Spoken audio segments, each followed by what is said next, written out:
to another episode of Behind the Dreamers. I'm Jennifer Loading, and we are talking to the achievers, the creators, the magic makers, and the dreamers. These are our friends. These are your friends, and they are living the extraordinary.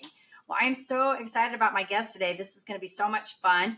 He says that he was born, I love this, a lifelong entrepreneur and started his business journey at a young age with a fruit stand in his mother's front yard. I have a story with that too. Over the last 30 years, he has expanded his ventures to create multiple multi-million-dollar companies in both product and service industries. So you guys are going to get to hear from him in just a few minutes. But before I do that, I need to do a quick shout out to our sponsor. So today's episode is brought to you by Walt Mills Photography. If you are a creator needing post-production, consultation, or promotion, Walt is your guy. Whether short films, YouTube films, photography work, or a new headshot, he can help you find a solution to match your needs. To learn more about Walt and his work, you're going to want to go to photosbywalt.com. All right. It's going to be fun. So Roderick Leonard is Roderick Leonard, he's a speaker, a business coach, and the author of $1 Million Flip-Flops, a transformative guide to inspire individuals seeking to implement significant changes in their lives. He's traveled to 50 plus countries. And as we were just talking, he's going to more. He's been on 6 continents and says he brings a unique worldview and deep appreciation for freedom and autonomy to his work. So Roderick, welcome to the show. I am so excited to have you here today. Yeah, thanks for having me, Jen. This is great.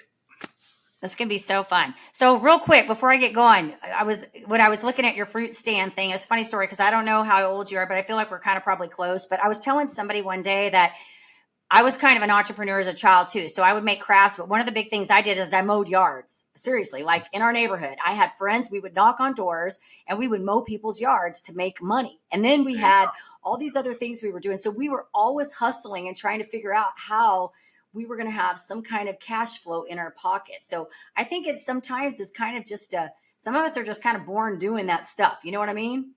Absolutely. Absolutely. Yeah, I made a deal with my mom to they planted this huge garden. I grew up in a little town in Michigan, and they planted this huge garden every year. And I said, can I go pick the vegetables and I'll put them out by the side of the road, see if anybody stops. And I couldn't have been 9, 10 years old. So I'd do that. I'd go down, there was a golf course at the end of the street. I'd get golf balls, sell them back to the golfers, and just realized at a really young age, like, you can just go make it on your own. I'm buying pizzas. I'm buying my own Nintendo. I'm buying a bike. It's like, I don't need to wait for anybody to give you anything. So you learn those lessons young that carry over. That's right. It's like once you start figuring out how to make money, you're like, I'm on it. I'm going to keep moving until I figure it all out. Right. I love it. So I want to open this up a little bit because I think you're doing awesome stuff. And so I just want to talk a little bit about, tell us what you're doing, because we have some similar things, but I'd love to know a little bit about what you're doing to make a difference with your clients and helping them, I guess, change directions, make this transformation. Yeah, so the book comes out September 12th. It's called $1 Million Flip-Flops, Peace, Prosperity, and the Courage to Change Course in Life and Business. And I give you some really quick background. I was entrepreneur, and I did this really brief stint in corporate America. And it wasn't even that bad. I was selling new homes for Fortune 100 home builder. But I was 24. I was making more money in a month than my parents made in a year. And I could buy and do and go and anything I wanted. And I absolutely hated my life. And I had this really debilitating back pain, and I was coaching baseball. I was still playing in adult sports leagues, but it was literally ruining my life. And I found myself on an operating table about to get my back fused at 24 years old when I'm otherwise healthy by every other metric. And whatever God, universe, whatever you want to call it, I stopped the surgery and I said, there's got to be another way.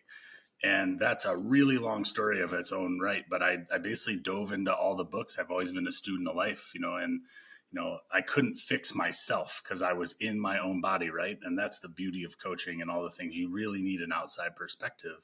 And I got a coach, I got a therapist, and I dove into all the books that I had loved for so many years and dug myself out of that hole, started a new business, quit the corporate job, and literally never looked back. And multiple businesses later, fast forward to, I guess, about 16 months ago now, I scaled and exited my last business. So I was semi-retired at 42.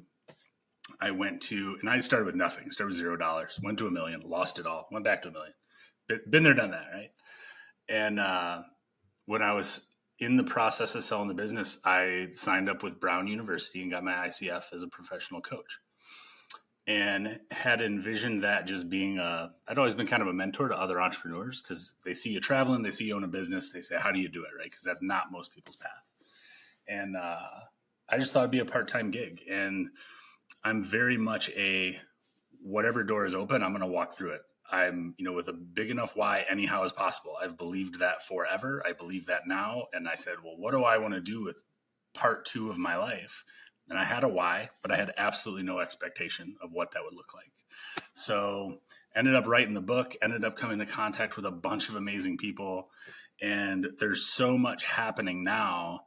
And one of the neatest things is we're starting a foundation at the same time as we're launching $1 Million Flip-Flops. And $1 Million Flip-Flops, the flip-flop in that is change, right? And if you had asked me what my superpower was for the last 20 years, why I've been successful, it's my ability to pivot and make a 180 and know that that change is going to be right and that it's on purpose. And that's what we do in the book. And I think that most entrepreneurs in particular, they're not afraid of change. They're afraid of making a mistake and what that'll cost them. So what we do in the book, it's called the WAVES method. And it starts with your why, deep, passionate why. Why do you get up every day? Authenticity. And that's a big piece that a lot of people miss. Why are you doing this? It's not for your spouse. It's not for your business partner. It's not for your friends. People do things for other people and they don't realize it. And we dive into your values. That's the V in WAVES, core values, and really deep dive on that, where we spend several weeks going through those. Because again, a lot of people will have values that they think I want to hear or they think their friends want to hear, but it's not what's really important to them, right? And then the E's exploration, you go out into the world with these things we've just developed and thought about, and you tweak them as you go. And then you build a statement of purpose. And I don't know about you, but I've had a personal mission statement for as long as I can remember. Like, who do I want to be in this world? But I'd say 2 to 3% of the people that come into my sphere have a personal mission statement.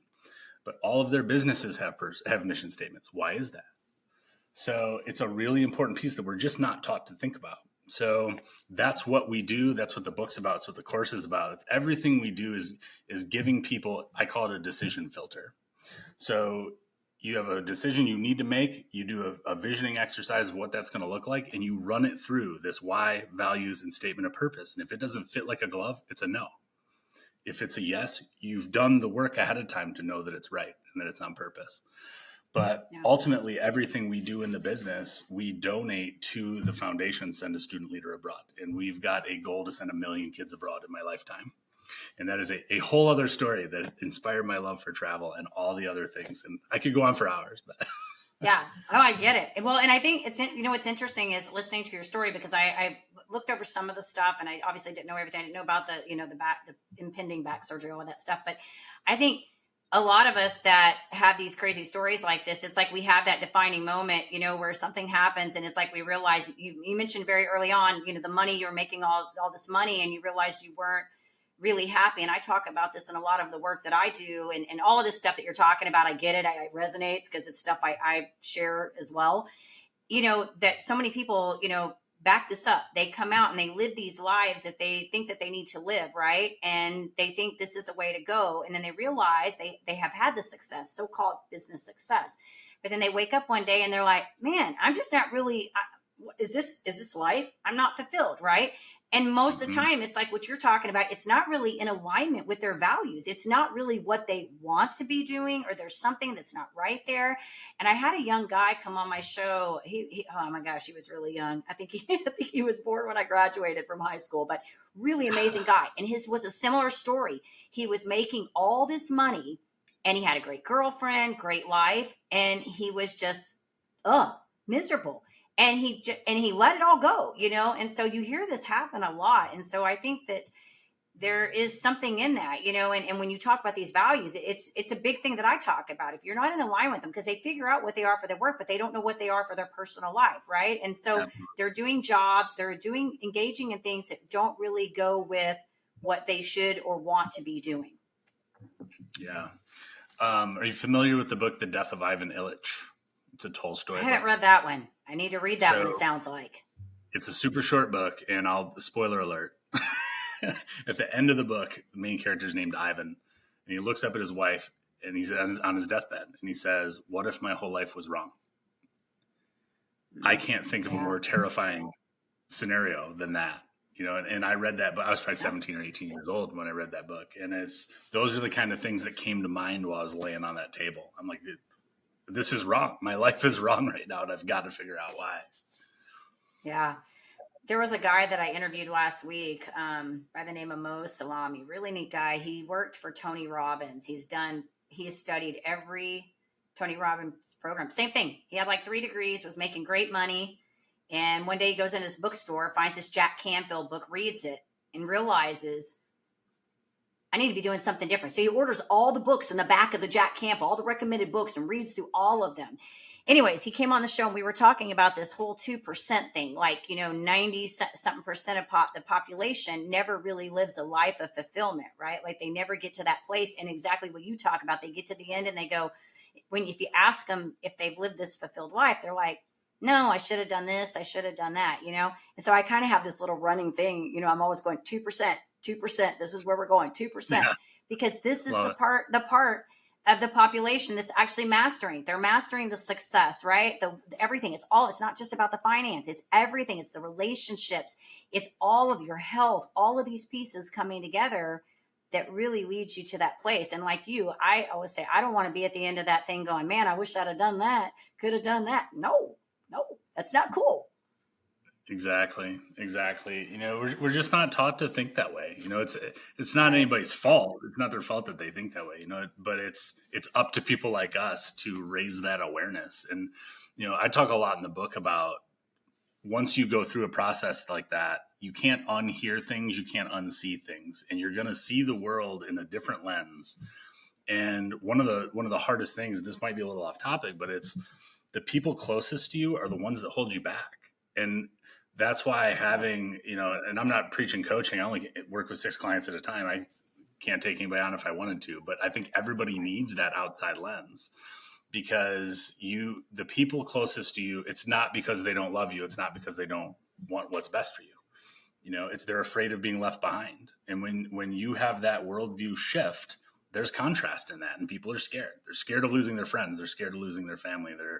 It's human nature.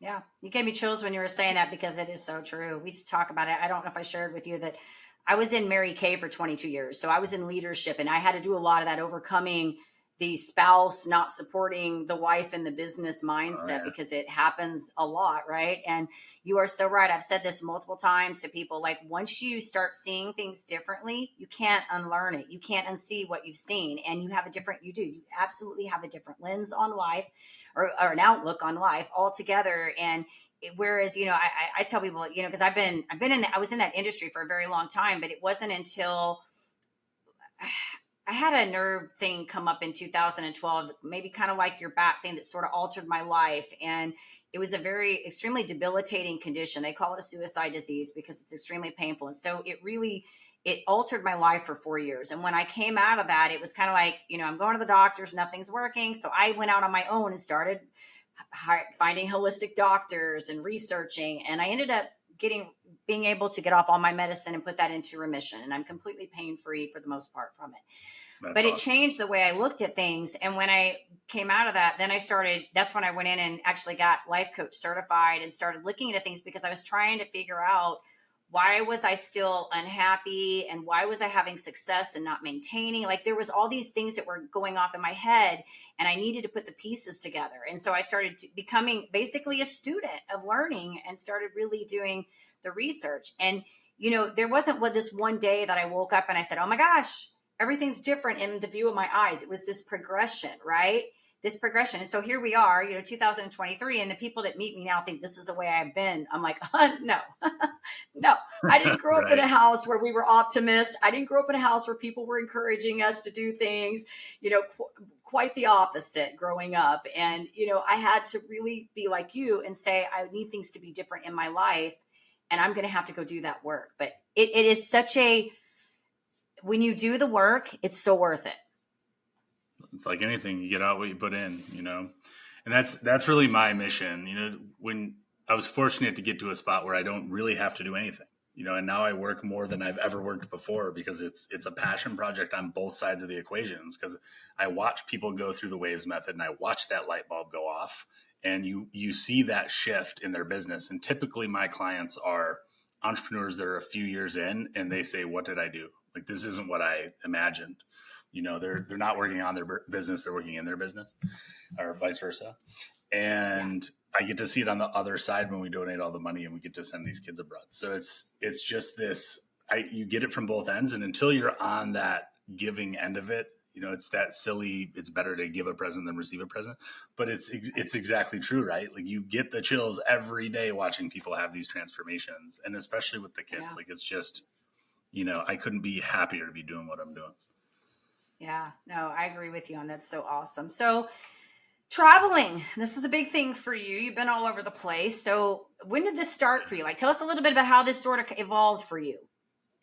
Yeah. So, we partnered with EF Tours, if you're familiar with EF. So $7 billion company, worldwide. And think middle school kids who go on trips to Europe, and they do gap year stuff. They do other stuff as well. But when I was 13, my mom sent me on a trip with EF to Europe. And we didn't grow up with any money. And I like to say that I was in the room with the rich kids. And that's not meant to be derogatory at all. It's just, these kids were probably going to go to Europe someday anyway. So I was kind of the outcast in that group, and mom spent money she didn't have to send me on that trip. And that is what completely changed my worldview from there is no them, there's only us. You see the disparity of a 5-star hotel and the poverty that is right outside. And not to get off topic, but if you look at our history, it's the history of who we're taught to hate at any given time. You can just pick that out through history. Now we're going to hate the English. Now we're going to hate the French. Now we're going to hate the Russians. And if you ask a group of people to raise their hand if they know any of these people, nobody knows any of these people. It's just who you're taught to hate. And I envision a world where, could you imagine if everyone, when they were a senior in high school and they graduate, they are forced to spend a year abroad volunteering? Everyone, worldwide. They have to go to another culture and volunteer for a year. Nobody would hate anybody.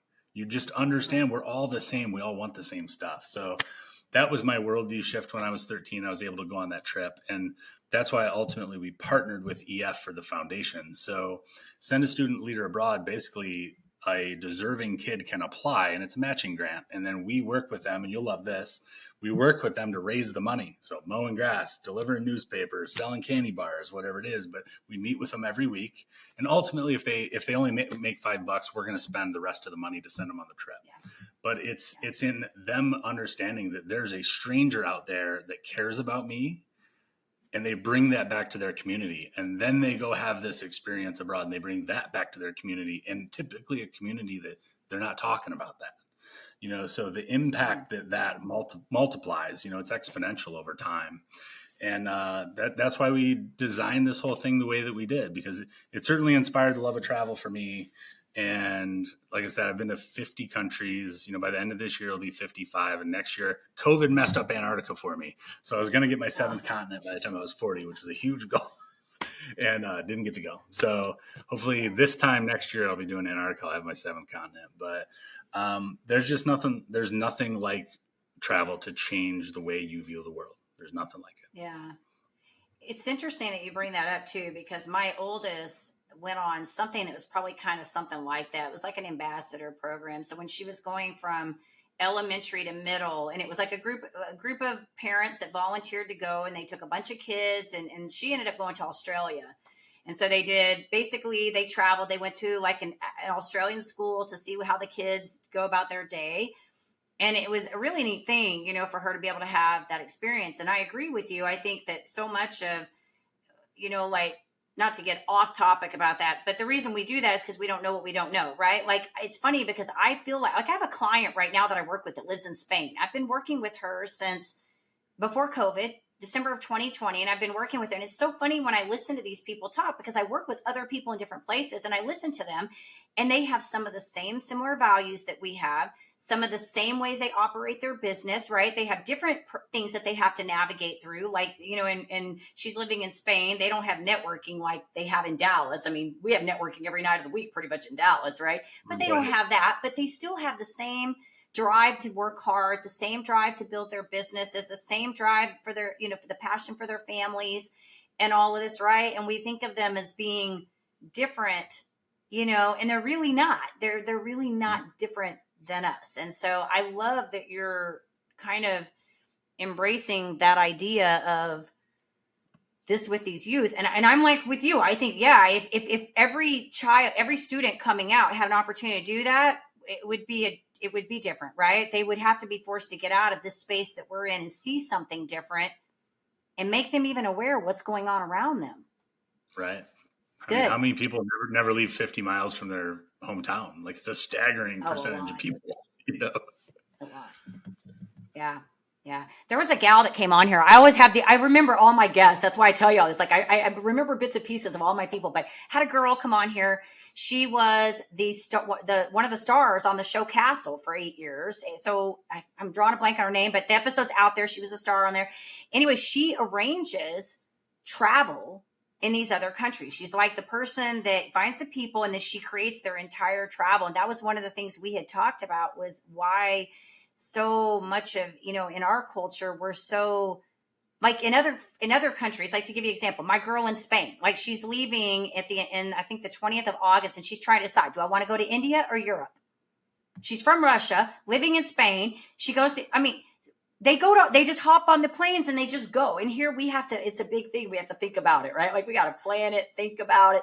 And one of the things she said is that it is harder because it is a little bit more distance to be able to do that. A lot of those countries are really close. They can, but I think it's also our culture, the way we are taught to be. We're proud of our country, which is great, but we're also sometimes not willing to always learn other things. And I think that's where people like you and I can have the opportunity to say, hey, it's great to learn other things and be kind of worldly, because that's how you understand people, right? Is when you get to know other people.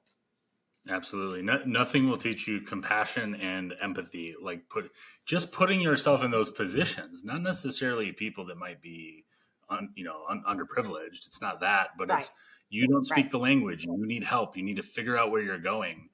There's what's the quote? Like, you wouldn't make fun of somebody with an accent if you could speak 2 languages too. It's like they're speaking your language. Of course, you can't speak Spanish. You can't speak Russian. But you're making fun of them because they have an accent.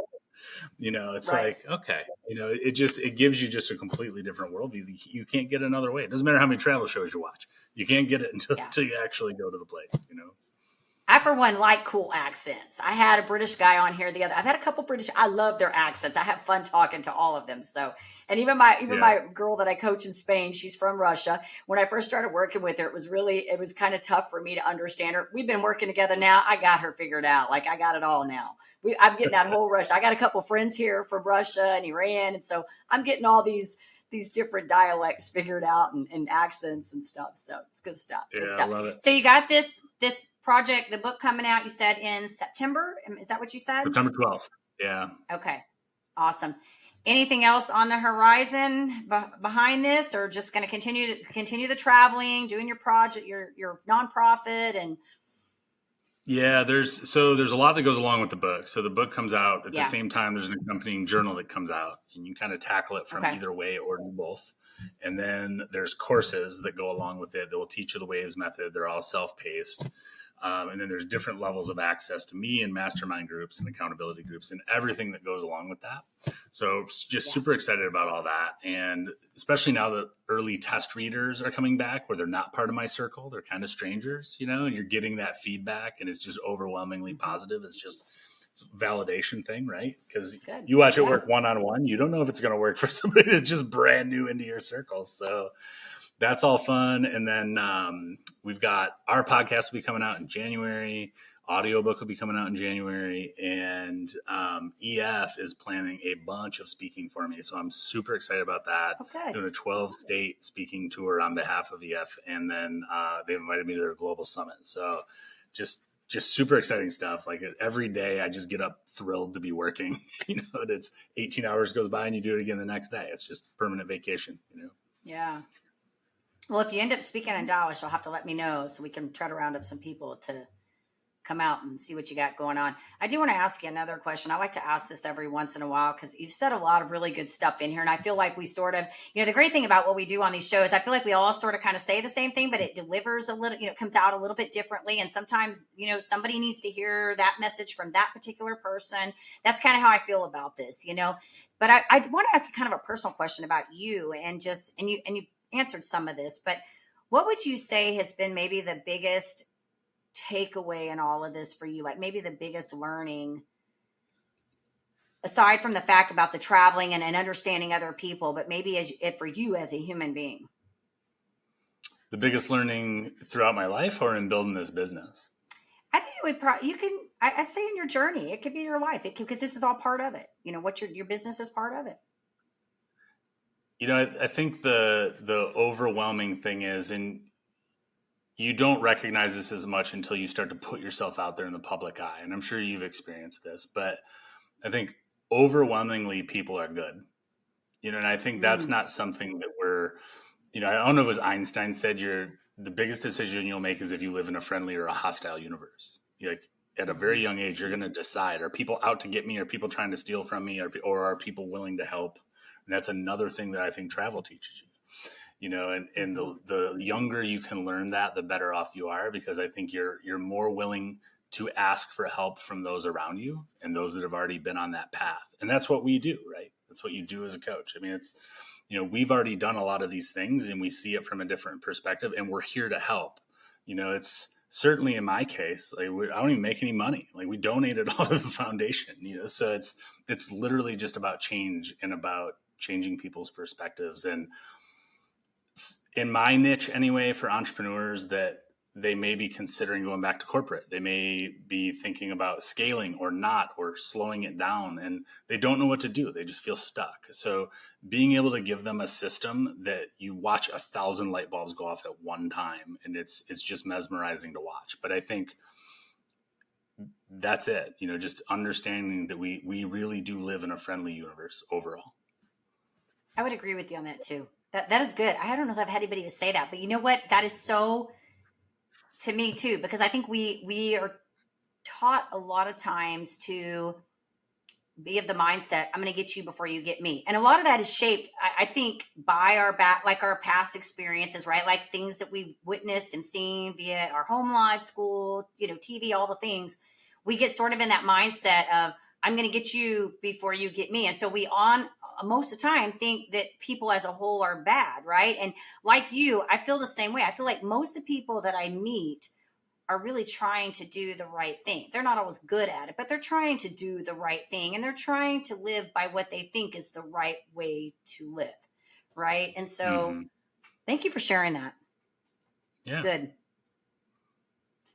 All right. So a fun question I want to ask you, and then I'm going to let you tell us where to find all your good stuff. I want to know, what is like the coolest place you've traveled? Like what is we've traveled everywhere. So like, can you maybe give us one or two that has been like the coolest place?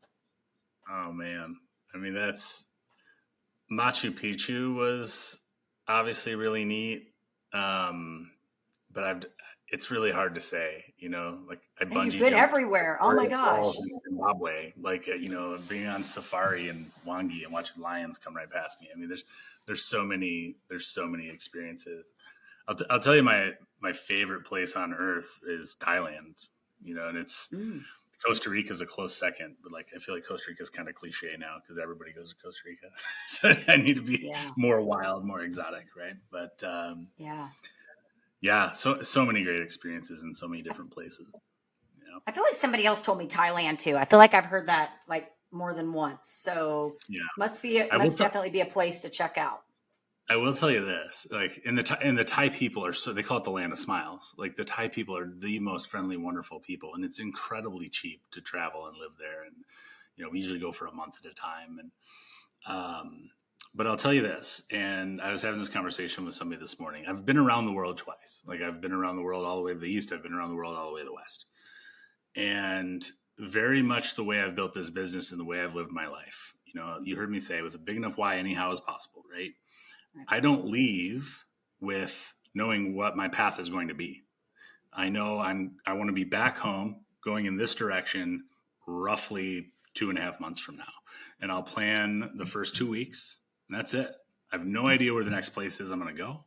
I have nothing booked. I have no excursions. I have nothing. And I just let the trip come to me. And very rarely do I miss out on opportunities of any kind. So it's just, if you're really enjoying a place, you can stay, and I think just, again, I couldn't have told you 6 months ago that you and I would be on this podcast and this is what I would be doing for my business. And I would have a book coming out. I would have all these things. It wasn't in the cards. I just knew I want to help people. How do I help the most people possible? I'm open. And that's it. Love it. Yeah, I love it. It's good stuff. It's good stuff. And that's how it goes. I mean, you can't really know all the hows, right? You just know what you want to do, what your passion is. And when you open the door to opportunity, I think it was like Jordan Peterson that talked about, like, I always say this, like when you get so laser focused that you only have this one path, you miss all the opportunities that can come in on the side. So I always say, well, you want to set those goals. You want to know what, sometimes you want to know what you're doing, right? So you can get to meet a goal. But I also think you have to be open to the things that can come in, because sometimes things come in that may be a little better than where you're at right now, or they might lead you to something greater. So I'm all about leaving things open for opportunity, enjoying life. It's good stuff. I love what you're doing. So if our audience wants to get in touch with you, maybe they want to pick up this book when it comes out, follow you, see what you're up to, see where you're traveling. I don't know. Where do we want to send them? So super easy, at $1 Million Flip Flops on every channel. And if you go to $1,000,000flipflops.com/BTD, there's a bunch of extra goodies for just your audience. And the access code is also BTD on that website. Perfect. Awesome. Okay. Well, great. This is cool. I'm going to go check it out now. I was on your site this morning. I was looking, I like the layout of it. I was checking it out today to get some more information and see about this $1 million flip flops you got going on here. So good stuff. Well, I'm grateful that you came on here today. Thank you for sharing your story, and you're doing exciting stuff. And I love it. Thanks for making a difference, because I think that's what we get, that's what we get to do. Absolutely. Thanks for having me on. It's been a lot of fun. Yeah. Awesome.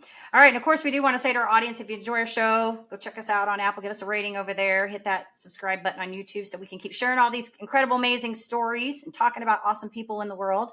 And with that, as I always say, in order to live the extraordinary, you must start, and every start begins with a decision. You guys take care, be safe, be kind to one another. We will see you next time.